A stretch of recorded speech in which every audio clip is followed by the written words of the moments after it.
Sup? Mr. Game & Watch. Or should I say... Mr. Game & Watch! Okay, that joke is overdone, but I had to do it. Game & Watch is probably one of the most requested characters I've received to make a video on in Project Plus about his fall. Mr. Game & Watch was always a great character throughout the many updates of Project M, and Game & Watch wasn't maybe seen the most in the earliest updates, but by the time 3.6 came around, which was the last update for the game for a long time, it was pretty obvious that Game & Watch was a really solid character. Was he the best? No, but many people would agree with that. But he was a very solid character, no doubt, landing on number 6 in the PM 3.6 final tier list. Very commendable.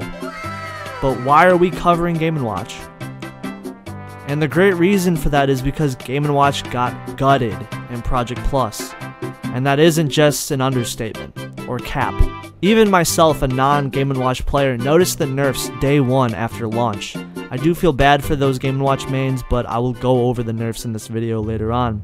Is he a top 6 character? Well, stay tuned, I'll most likely get to that part later in the video. First, before we dive in, Game & Watch was used a lot in 3.6. Many people mained Game & Watch or had him as a pocket character, showing that he was really powerful. He won a lot of big tournaments and was expected to be a top tier character. Maybe not the best, but definitely deserved his top 6 placement.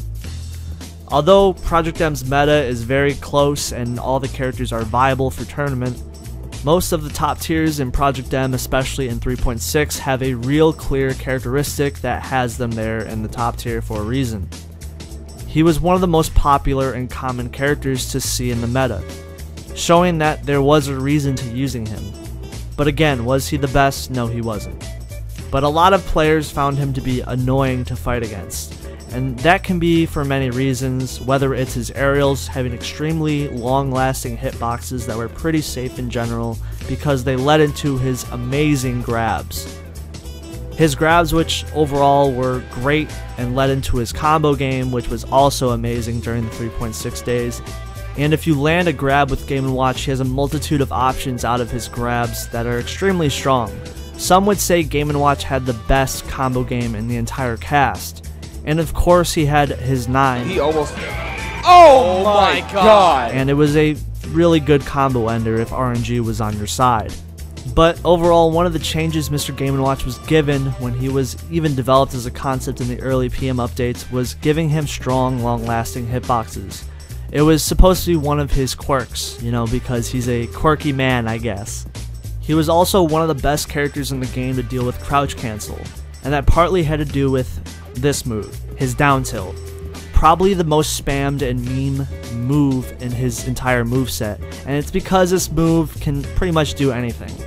Combo tool? Sure. Can it end crouch cancel? Yes, it can. On top of that, Game & Watch has an up B that he can jump out of if he conserves his first jump. This allows him to extend his combo game, and it's just a great tool for getting out of pressure because the move is frame 3. But overall, what happened to Game & Watch by the time P+ came out? Game & Watch got nerfed the hardest compared to any character in the cast in Project Plus. It was pretty obvious that Game & Watch was played a lot and he was most likely deserving some nerfs, but at this point many people who played him previously now have completely dropped the character entirely, never to look back on him again. So what happened? Game & Watch received an overall large amount of nerfs. His aerials in general no longer have the same amount of long-lasting hitboxes on them that made the moves probably way too safe before. Pretty much every aerial in his kit was receiving a nerf to their practicality. Even his back air has lost a lot of its long-lasting hitboxes on the move that made it useful for overall just spacing and his neutral.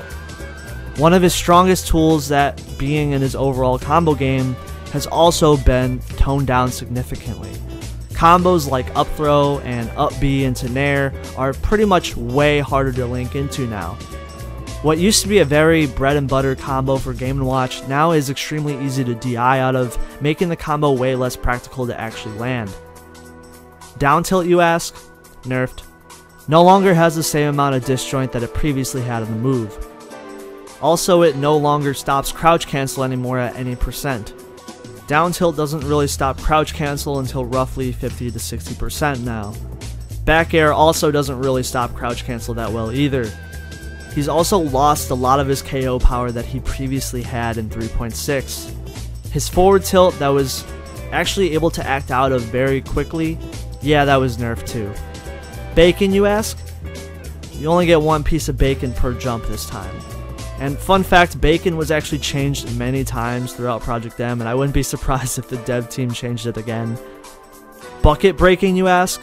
Where you could cancel knockback momentum by using down B to avoid getting KO'd early? Yeah, it's completely removed. One of the best characters at dealing with crouch cancel now no longer has that strength anymore. And Game & Watch used to have pretty strong KO confirms thanks to his amazing combo tools and his broken down tilt. But now Game & Watch definitely struggles to KO now, one of his main strengths no longer being present in P+. But honest content, what if I have good RNG on my side? That means side B is good, right? Well, the 9 was nerfed as well. Game & Watch received a large amount of nerfs, the most out of any character in Project Plus. Is he still top 6 still, you ask? Well, definitely not, but he's still a very solid mid-tier character, which in Project Plus is still a good thing because the cast is relatively close tier-wise. There are definitely a lot less Game & Watch mains altogether, which is weird considering he was a pocket character for a lot of people. A character that had an amazing ability to combo break and also start combos no longer has these amazing tools anymore. So why was Game & Watch nerfed? Well, it gets a little political. It's pretty obvious that one of the goals for Project Plus devs was to nerf some of the quote-unquote toxic characters. Characters that were either too easy to pick up or they had a characteristic that was considered bad for competitive play. Two characters that probably fit this characteristic the most in 3.6 of Project M being probably Game & Watch and Snake. While both of these characters weren't super broken per se, Snake had an up throw kill confirm with his sticky, his down B that would kill at 80%, but the Project Plus team didn't nerf Snake to the point where Snake is being dropped by all of his players. Snake is still a top level character. He was given small nerfs to his knockback on his sticky. Overall, instead of people being unknowingly hit by the move, they can now finally see it more easily. 3.6 Game & Watch on the other hand definitely deserved nerfs for sure, and I think most Game & Watch mains would agree with that.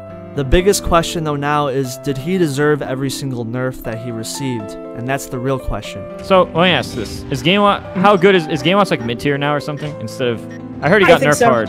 What?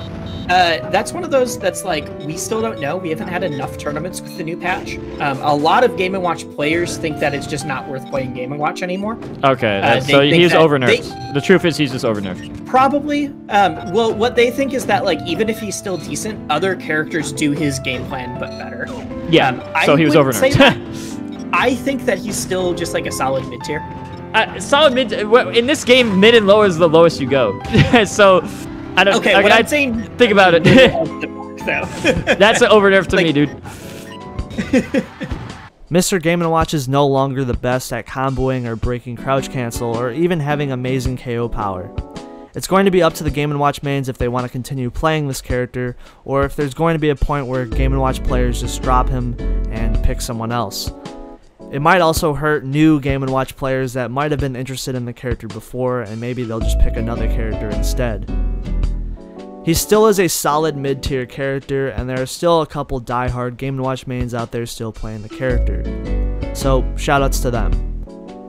Alright you guys, thank you for watching the video. Shoutouts to my patrons. If you guys want to support the channel in any way, make sure to like, comment, and subscribe. There's a Patreon down in the description where you can get videos early, so on and so forth. There's a Discord community you guys can join as well. I hope you guys enjoy, you guys like this video, this Game & Watch video. But yeah, like, comment, subscribe. There's a Patreon in the description if you guys want to join. Definitely helps me out a lot, so thank you guys for watching the video, and peace.